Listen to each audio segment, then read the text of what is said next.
몇 주 전에 오늘 본문의 말씀을 전하고자 결정한 후에 저희 형이 부흥의 말씀을 이렇게 주시는데 말씀이 겹치는 거예요. 그래서 그러면 이 말씀은 전하지 말아야 되겠다 생각했는데 가만 보니까 형이 정한 본문은 다음 장 8절까지 커버하는 것 때문에 별로 같지 않겠지 하고 이제 말씀을 준비하는 가운데 조금 비교해보니까요, 딱 한 센텐스, 똑같은 것도 아니에요. 좀 비슷할 정도로 하나님 말씀을 같은 걸 정해도 완전히 다른 퍼스펙티브로 이렇게 전할 수 있다는 것을 이제 새삼 느꼈는데요. 요즘을 무슨 시대라고 우리는 부릅니까? 스피드 시대, 마지막 때, 경제가 어려운 때, 죄가 범람하는 시대 등등 이렇게 표현을 하는데요. 저는 오늘 본문을 근거로 해서 세 가지 시대라고 생각이 됩니다. 의심이 많은 시대, 심판을 받은 시대, 그 다음에 참된 안식이 없는 시대. 오늘은 3포인트 설문이 아니지만 계속 반복되는 세 단어, 의심, 심판, 안식에 대해서 계속 반복하면서 말씀을 전하고자 합니다. 의심이라는 것은 모든 사람들이 합니다. 심지어는 믿는 사람들도 의심할 수가 있어요. 본문 앞에 나오는 세례 요한 역시 예수님을 의심했습니다. 2절과 3절에 보면 요한이 옥에서 그리스도께서 하신 일을 듣고 제자들을 보내어 예수께 여짜오되 오실 그이가 당신이 오니까 우리가 다른 일을 기다리오리까. 아니 6개월 먼저 난 먼 친척 때는 세례 요한조차도 의심을 하니 다른 믿는 사람들 의심하는 건 극히 자연스러운 것이 아닌가 생각되는데요. 이때 주님께서 5절에 이렇게 대답을 하십니다. 맹인이 보며 못 걷는 사람이 걸으며 나병 환자가 깨끗함을 받으며 못 듣는 자가 들으며 죽은 자가 살아나며 가난한 자에게 복음이 전파된다 하라. 메시아가 오셔서 이런 능력을 행하시고 가난한 자에게 복음을 전하시는 바로 메시아 그분이시라는 거죠. 오랫동안 신앙생활한 사람이 나이가 들어 하나님의 나라가 존재하는가 의심할 수 있지만 안타깝게도 많은 자유주의자들 뿐만 아니라 보수주의 진영의 목사들까지도 하나님 말씀을 100% 신뢰하고 진리의 말씀을 믿지 않는 자들이 종종 있는 것이 우리를 슬프게 합니다. 독생자 예수님을 믿지 않으면 심판을 받게 됩니다. 예수님의 사역을 쭉 나열하는데요. 오늘 본문 11장부터 약간 양상이 달라지고 있음을 우리가 눈치챌 수가 있습니다. 산에서 천국 말씀을 선포하시고 내려오셔서 많은 병자들을 고쳐주시고 사람들을 위로하셨지만 이제 11장부터 본격적으로 심판에 관한 말씀을 하시고 계세요. 물론 10장에서도 복음을 받아들이지 않으면 소돔과 고모라 땅이 그 성보다 견디기 쉬우리라 말씀하셨고, 내가 세상에 화평을 주러 온 줄로 생각하지 말라. 화평이 아니요 검을 주러 왔노라 하셨으며, 당신으로 인하여 구원받을 자와 구원받지 못할 자가 가족 안에서도 있게 된다, 나눠진다라고 말씀하시지만, 이 본격적으로 심판에 관한 말씀을 11장에서 하시는데 한 예를 들어 21절에 화 있을진저라는 말씀이 나옵니다. 이것은 처음 마태복음에서 처음 언급된 화 있을진저. 20절과 21절 예수께서 권능을 가장 많이 행하신 고울들이 회개하지 아니하므로 그때 책망하시되 화 있을진저 고라시나 화 있을진저 벳사다여 너희에게 행한 모든 권능을 두로와 시돈에서 행하였더라면 그들이 벌써 배옷을 입고 재앉아 회개하였으리라. 권능을 많이 베풀어 주셨음에도 불구하고 믿지 않았다. 이것은 어떻게 보면 인간의 본성이 그렇지 않는가 이런 생각을 듭니다. 은혜를 받은 사람들, 많은 은혜를 받은 사람, 그 은혜를 경히 여기는 경우가 많아요. 이스라엘 백성들 자신들이 선민이라는 자부심, 그리고 주님께서 오셔서 그렇게 많은 이적을 행하셨고, 또 구약에서 하나님께서 강한 손과 편팔로 애굽에서 건져주시고 수많은 이적을 보여주었음에도 불구하고 믿지 않아요. 계속적으로 원망해요. 심지어는 자기네들이 그렇게 기다렸던 메시아 예수님을 십자가에 달려 죽게 하는 걸 보십시오. 어릴 적에 사랑받지 못한 자들이 더 효도하는 경우가 많지 않습니까? 버림받았다고 생각되는 이방인들이 더욱 열심히 주님을 믿게 됩니다. 쉽게 믿는 자들은 쉽게 믿음을 저버릴 수 있지만 고난 가운데 힘들게 주님을 믿는 사람들은요, 쉽게 신앙을 저버리지 않습니다. 드로아 시도는 이사야 23장이나 에스겔서 26절 28장에서 언급하셨더니 제압으로 인하여 하나님의 진노가 임한 도시들인데, 이런 도시보다 더 견디기 어렵게 된다는 말씀은 참 무서운 경고의 말씀이 아닐 수가 없어요. 22절에 내가 너희에게 이르노니 심판날에 드로아 시돈이 너희보다 견디기 쉬우리라. 그리고 10장 15절에서도 말씀하신 것을 다시금 본문 24절에서도 같은 말씀을 반복하십니다. 내가 너희에게 이르노니 심판날에 소돔 땅이 너보다 견디기 쉬우리라 하시니라. 우리는 소돔과 고모라가 얼마나 죄악이 관영됐던 것인 줄 우리가 알고 있습니다. 그런데 가버나움에 살던 자들이 심판날에 그것보다 견디기가 더 어렵다니, 도대체 그 이유가 뭐며 무슨 말씀입니까? 무슨 뜻입니까? 복음을 받았는데도 불구하고 믿지 아니하면 그에 대한 심판이 복음을 듣지 못하고 죽은 자들보다 더 크다는 말씀으로 해석할 수가 있어요. 제가 수요 예배 때인지 주일 예배 때인지 정확히 기억이 안 나지만 지역 형벌이 모든 사람들에게 동일하게 적용될 것 같지 않다는 저의 추측을 말씀드렸습니다. 순전히 제 추측이기 때문에 틀릴 수도 있고 천국에 가보면 알 수가 있겠는데요. 무슨 말씀이냐면 천국에 들어가서 상급을 받는 사람들, 곧 이 땅에서 열심히 신앙생활하면서 가진 것을 가난한 자들에게 나눠주면서 말씀에 항상 순종하면서 사람들에게는 상상할 수 없는 큰 상을 하나님께서 주시지만, 이 땅에서 믿는 자의 도리를 하지도 않고 하나님께 감사도 별로 하지 않으면서 예수님을 구세주로 믿었다는 사실 하나 때문에 겨우 구원받는, 다른 말로 부끄러운 구원을 받는 사람들이 있듯이, 구별이 있듯이 지옥도 다 같은 장소가 아닐 수도 있을 거라는 추측입니다. 주님께서도 말씀하셨듯이 거기에는 구더기도 죽지 않고 불도 꺼지지 아니하여 부자가 고통 가운데서 거지 나사로로 하여금 그 손가락 끝에 물을 찍어 내 혀를 서늘하게 하소서, 내가 이 불꽃 가운데서 괴로워하나이다 외치듯이 고통스러운 가운데 지옥불에 던짐을 받는 사람들이 있는가 하면 복음을 아예 듣지 못해서 예수 그리스도가 누군지도 모르고 그분을 믿을 기회도 없었지만은 법 없이도 살고 착하게 살던 사람들이 그런 악한 자들하고 똑같은 그런 고통을 받게 할 하나님이라고 저는 생각해요. 여러분들은 어떻게 생각하는지 몰라도, 아주 냉정하신 분들은 그렇게 생각할지 몰라도 저는 그렇게 생각해요. 그럼 공평하지 않잖아요. 공평하신 하나님께서 그러니까 사랑의 하나님께서 복음을 듣고도 예수님을 구세주로 영접하지 않았고 평생 악한 짓만 쌓았던 자들에게 내리시는 고통을 비록 예수님의 이름조차 들어보지 못했지만 착하게 다른 사람들을, 특별히 가난한 자들을 돌봐주면서 살았던 자들과 같은 고통을 주신다? I don't think so. 물론 선하게 산 사람들은 지옥에 가지 않는다는 말씀이 절대로 아니에요. 사실 하나님이 계시지 않는 그곳이 바로 지옥입니다.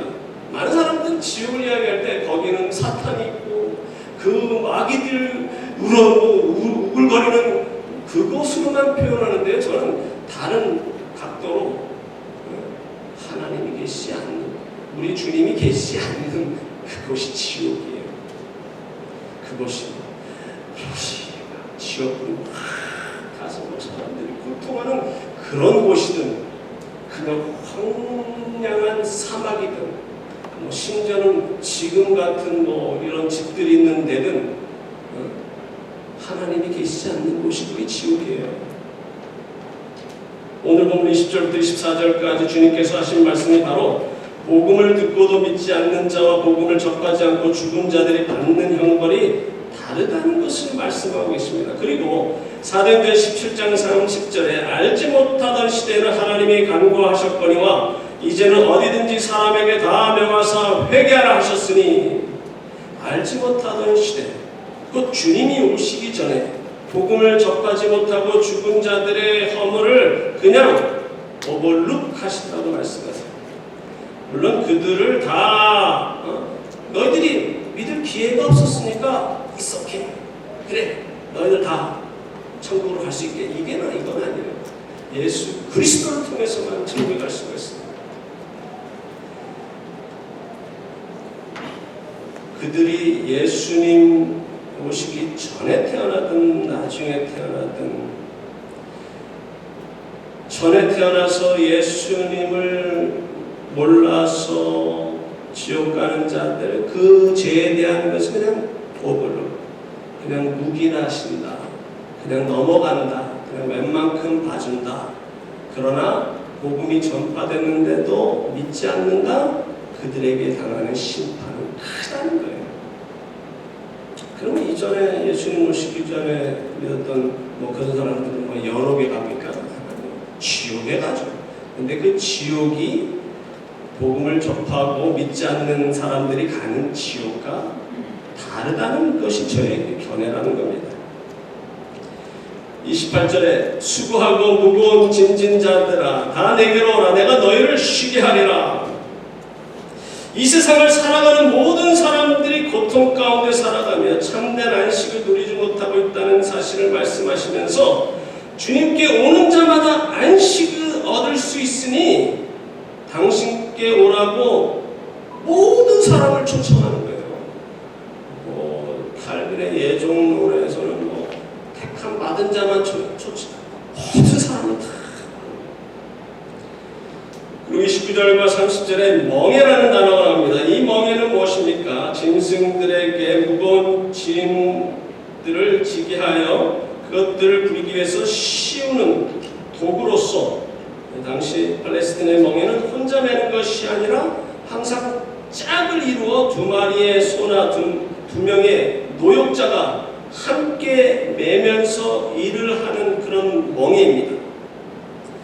여기 말하는 무거운 짐이라는 것은 율법, 구원에 대한 잘못된 사상이라는 거예요. 한 예를 든다면 사도행전 15장에 나오는 할례 문제가 바로 그 비근한 예입니다. 사도행전 15장 10절에 그런데 지금 너희가 어찌하여 하나님을 시험하여 우리 조상과 우리도 능히 매지 못하던 멍에를 제자들의 목에 두렸냐.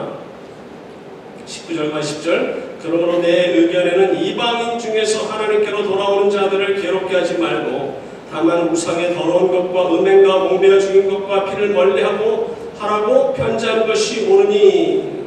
이 초대교회 당시에도 먼저 하나님을 알았던 자들이, 그 유대인 크리스찬들이 이방인이었다가 주님을 영접한 자들에게 주님께서도 지어주시지 않은 무거운 멍에 곧 할례를 받아야 구원을 받을 수 있다고 주장하면서 멍에를 지고 가게 하였듯이 지금도 먼저 믿는 사람들이 나중에 믿게 된 초신자들에게 이렇게 신앙생활을 해야 하나님이 기뻐하신다, 혹은 이것은 해야 하고 저것은 하지 말아야 한다 등등 하나님께로 나아가기 어렵게 멍에를 지어주는 경우가 있다는 겁니다. 다른 사람들 신앙생활을 어떻게 하는지 신경 쓰지 마세요. 본인만 열심히 하시면 돼요. 30절에 이는 내 멍에는 쉽고 내 짐은 가벼움이라 하시니라. 내 멍에를 지고 가는데 이 멍에는 쉽다? 가볍다?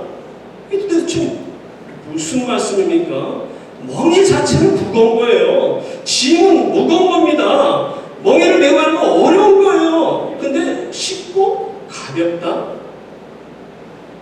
이 뜻은 과거 구약 사람들은 하나님께서 주신 율법이라는 멍에를 지고 힘들게 주님의 뜻을 따라가야 했지만 예수 그리스도가 이 땅에 오셔서 고난받으시고 우리를 위하여 십자가에서 보혈의 피를 흘려주시어 우리의 죄를 사시고 구원의 길을 열어주셨어요. 이후로는 우리가 구원을 얻기 위하여 과거 구약처럼 힘들게 율법의 멍에를 메고 갈 필요가 없어요. 하나님이 허락하신 선물인 믿음으로 예수 그리스도께서 우리의 죄를 사하시기 위해 십자가에 달려가셨고 우리의 주가 되신다는 것을 믿기만 하면 우리가 하나님 나라 백성이 되었다는 사실이에요. 이것이 은혜입니다. 이런 사실을 좀 어떻게 쉽게 설명할 수 있을까? 제가 조금 고민하면서 한 10분 고민했지만 제가 만든 어떤 예화를 좀 말씀드리기 원해요. 어릴 적에 그런 경험을 하신 분들도 있을 겁니다. 근데 아버지가 큰 지게가 나무로 긴 지게, 거기에 물도 담을 수 있고 다른 것도 이렇게 담을 수 있는 그런 졸 같은 것도 있고 물통도 같은 것을 이렇게 집으로 가는데 이 아들이 아빠의 그 짐을 조금이나마 덜어주고 싶다, 같이 그 짐을 지고 싶다는 마음에 요 옆에서 그 나무를 잡고 자기도 흉내를 내는 거예요. 집으로 간다. 나도 아빠 도와준다. 근데 사실 아빠에게 도움이 됩니까? 도리어 잡는 순간 더 짐이 되죠. 아버지가 그 짐을 갖고 가시는 거고 그 아들은 멍에를 매는 것 같지만 하나 무거운 멍에가 아니에요. 아버지가 매시니까. 여러분들이 주님께 나와서 내 멍에를 매라 라는, 근데 이 멍에는 쉽고 되지만 가볍다라는 말씀은 이미 하나님께서 예수 그리스도를 통해서 구원을 이루셨어요. 십자가를 통해서 십자가를 지고 구원을 이루셨습니다. 그 십자가만 바라보면 돼요. 여러분들이 뭘 지고 가야 되는 것 같네요. 그 십자가가 나를 위해서 모든 죄 문제를 해결해 주신 그 멍에다. 주님께서 친히 지고 가셨다. 나는 그 십자가를 바라보며 나에게 주어진 그 작은 멍에, 어린아이가 이건 내 멍에야, 내 십자가야 하면서 따라가듯이 주님 가신 길을 쫓아가는 그 고난의 길, 사실 그 고난, 멍에를 내기 전에는 무거워 보여. 내가 이걸 어떻게 들고 갈 수 있을까? 주님께서 말씀하십니다. 너희가 나를 따라오려거든 자신을 부인하고 자신에게 쥐어지는 십자가를 지고 오라. 이것을 어떻게 지고 갈 수 있을까? 근데 그 고난의 그 길을, 주님 가신 길을 따라가면서 나에게 주어진 그 십자가, 여러 사람들마다 다양한 십자가가 있어요. 그것을 지고 가는데 지면 질수록 이게 가벼운 거예요. 지면 질수록 우리 마음에 기쁨이 넘치고 환희가 넘치게 된다는 거죠. 이 말씀하시는 겁니다. 25절과 26절에 그때 예수께서 대답하여 이르시되 천지의 주제이신 아버지여, 이것을 지혜롭고 슬기 있는 자들에게는 숨기시고 어린아이들에게는 나타내심을 감사하나이다. 옳소이다. 이렇게 된 것이 아버지의 뜻이니이다. 이 25절과 26절의 말씀은 우리가 주님을 영접한 것이 우리의 지혜나 경험을 통해서 믿은 것이 아니라 전적으로 하나님의 은혜로 말미암아 이 놀라운 비밀을 허락받았다는 말씀이요, 이 천국을 어린아이같이 받들지 않으면 들어갈 수 없는 곳이라는 것을 암시해 주는 말씀이에요. 바로 여러분과 제가 주님을 구세주로 영접한 것은 놀라운 축복이요 전적으로 하나님의 은혜입니다.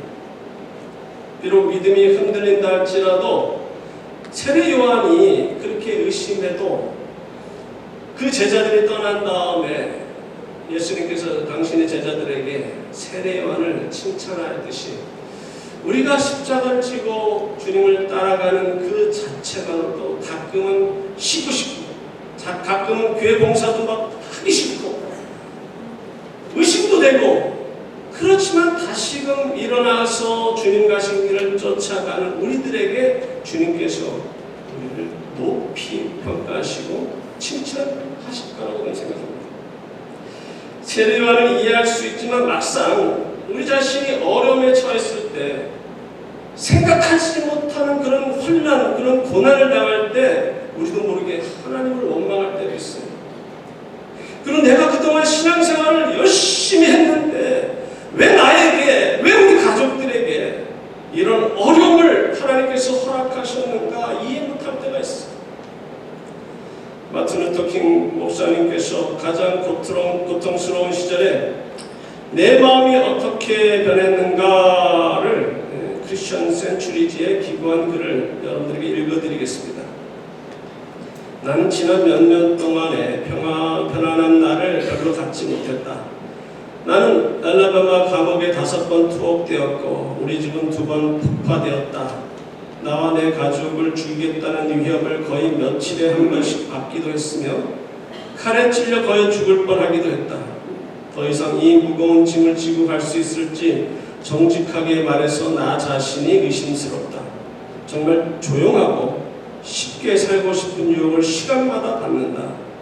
그러나 이런 유혹을 받을 때마다 내가 힘을 얻고 굴하지 않는 원인은 주님께서 너희가 나의 멍에를 메면 너희 짐이 가벼워질 것이라고 약속해 주신 말씀 때문이었다. 나는 나의 고통의 체험을 통하여 흑암이 얼마나 나에게 도움이 되었는가를 배웠다. 주님을 믿을 때 고통은 오히려 창조적인 능력으로 변한다는 것을 여러 번 체험하였다. 나의 개인적인 불행은 나를 변화시키며 다른 사람들을 고쳐줄 수 있는 기회인 것이다. 사도 바울이 자랑스럽게 나는 내 몸에 예수 그리스도의 흔적을 지닌다라고 한 말을 실감 있게 이해한다. 고통을 받으면 받을수록 하나님의 뜻을 깨닫는 거예요. 이 고통을 통해서 하나님의 위로를 더 받게 되고요. 참된 진리를 깨닫게 된다는 것이죠. 주님과 동행하는 삶은 고난의 연속이지만 이 땅에서 아무리 고난을 당하고 주님 가시는 길이 고통의 길이지만 그 길을 갈 때 참된 기쁨을 누리고 마음의 평화가 깃들게 된다는 너무나 역설적인 사실이 십자가의 길입니다. 29절에 나는 마음이 온유하고 겸손하니 나의 멍에를 메고 내게 배우라. 그리하면 너의 마음이 힘을 얻으리니. 우리가 주님의 멍에를 메고 주님께 배울 것이 무엇이라 말씀하십니까? 바로 앞에서 말씀하신 것처럼 온유와 겸손을 배워야 합니다. 그리고 다른 사람을 위하여 희생하신 사랑을 본받아야 합니다. 주님을 나의 구세주로 영접하고 주님의 말씀에 순종하면서 살아갈 때 참된 행복과 마음의 안식을 얻게 된다는 말씀입니다. 육체적으로 피곤하고 힘든 삶이 계속되지만 우리는 그리스도로 말미암아 영적인 쉼을 얻을 수가 있습니다. 참된 안식은 예수 그리스도 안에서만 경험할 수 있기 때문입니다. 어거스틴의 가장 유명한 책은 주 400년에 완성한 참회로 본 고백론이라는 Confessions라는 책입니다. 그는 참회라는 단어를 2가지 의미로 사용하였습니다. 자신의 많은 죄를 인정하고 그리고 더 중요한 것은 그의 죄로부터 구원해 주신 하나님께 영광을 돌리는 것이라는 거죠. 어거스틴은 29살 때 밀라노시의 수사 교수이자 황제를 대신하여 연설을 한 궁전 운병가로 임명받습니다.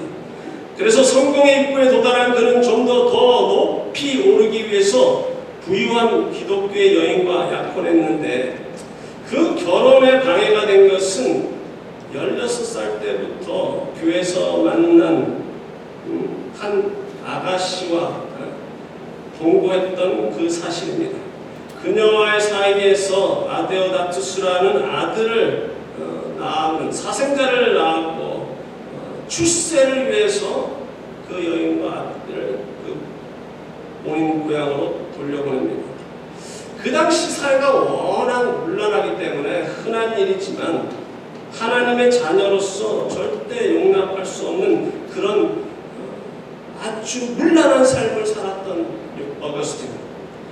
19살부터 28살까지 이 마니교라는 이단에 빠져 있다가 29살이 되던 해 마니교에 대한 실망과 다른 한편으로 출세해보겠다는 마음으로 로마의 밀라노로 갔고 그곳에서 플라톤 철학에 심취하게 되는데요. 이 사상이 그로 하여금 이성적으로 하나님의 말씀을 이해하는 데 도움을 주었지만 감정적으로는요, 친한 친구의 죽음과 그 어머니 모니카의 기도, 술에 쩔어서 새벽에 들어왔는데 어머니 방에 불이 켜있길래 왜 아직도 이 새벽에 어머니가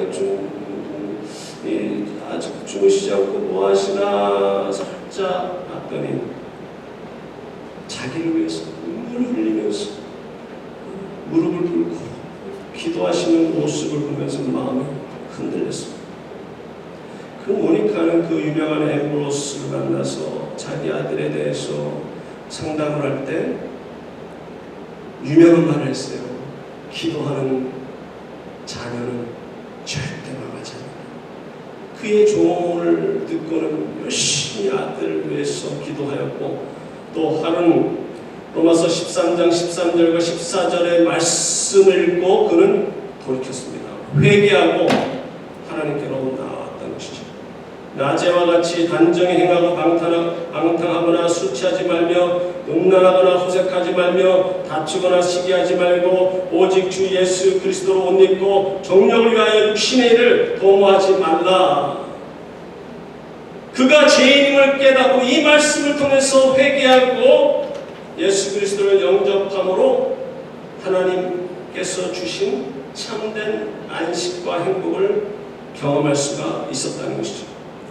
그리고 이 고백론이 참회록에는요, 처음부터 끝까지 곧 1장 1절부터 13권 36장까지 영원한 안식에 관한 간절한 소망의 기도로 전철되어 있습니다. 한마디로 이 참회록은 안식에 관한 책이라 해도 과언이 아닙니다.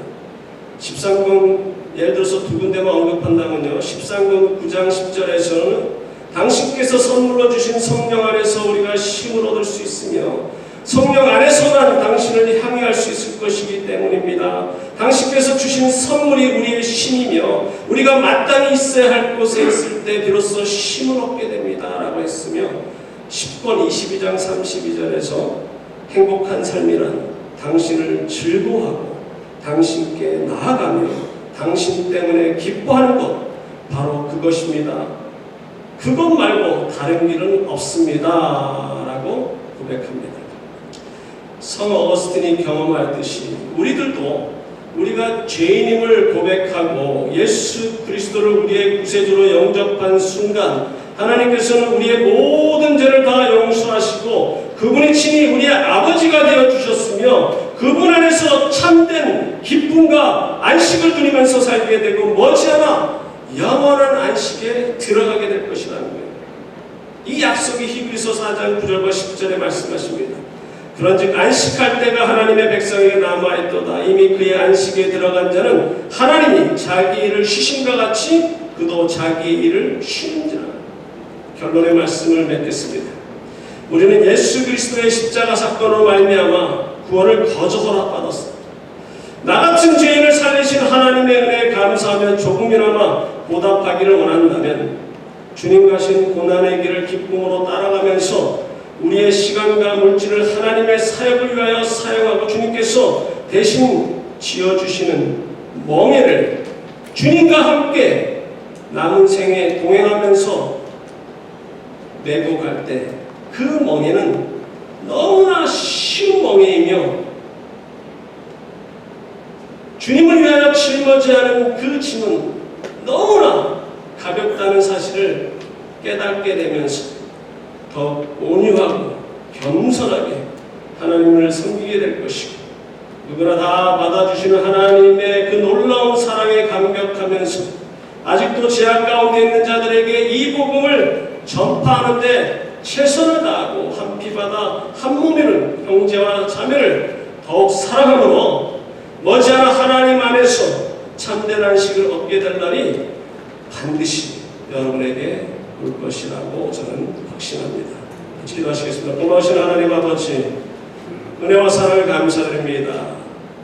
죄 가운데 죽었던 우리를 살려주실 뿐만 아니라 주님 가신 길을 따라가며 고난의 길을 기쁨으로 갈 수 있는 그 길을 따라갈 때 우리 마음에 참된 기쁨과 안식을 경험하게 할 수 있는 참으로 역설적인 이 복음을 우리에게 허락하신 하나님, 남은 생에 하나님의 나라와 하나님의 영광을 위해서 하나님의 일환이 되기를 원합니다.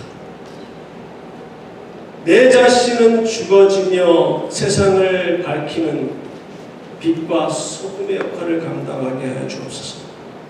바로 그런 삶이 십자가의 길을 걷는 예수 그리스도의 제자의 길이요 마침내 승리하는 길임을 깨닫고 그 힘든 길이지만 기쁨으로 나아감으로 위로 나리시는 큰 행복과 평화와 안식을 누리는 주님의 귀한 종들 다 삼아 주시옵소서. 감사드렸고 예수님 이름으로 기도드립니다. 아멘.